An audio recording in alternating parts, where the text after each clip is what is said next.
ritrovati con l'informazione flash di New Sicilia. Spedizione punitiva culminata con 2 colpi di pistola, uno all'addome e l'altro alla schiena, sparati da un 42enne di Francofonte, arrestato dai carabinieri. L'uomo dovrà rispondere di tentato omicidio, il movente per la vendetta dell'aggressione subita dal figlio lo scorso 26 dicembre, colpito in testa da un sasso lanciato dal figlio del rivale.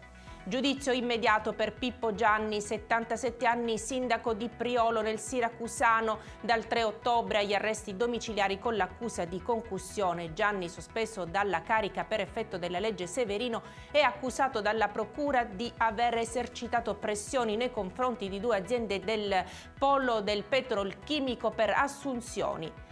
2 incidenti in poche ore nell'Agrigentino con un bilancio di 4 feriti. Sulla statale 189 Agrigento-Palermo i conducenti di un Opel Corsa e di una Nissan si sono scontrati contro 2 mucche in transito sulla carreggiata, mentre una donna di 47 anni di Agrigento è finita contro il guardrail del viadotto Garibaldi Imera mentre si trovava a bordo di una Fiat 600. Terremoto di magnitudo 2.5 è stato registrato nel Messinese, a 2 km a ovest da Librizzi, intorno alle 7:55 di questa mattina, e a 8 km di profondità. Continua a tremare la terra in Sicilia. Altri terremoti di lieve intensità sono stati rilevati dalla sala sismica dell'INGV di Roma. E con questa notizia per adesso è tutto, grazie per averci seguito e arrivederci.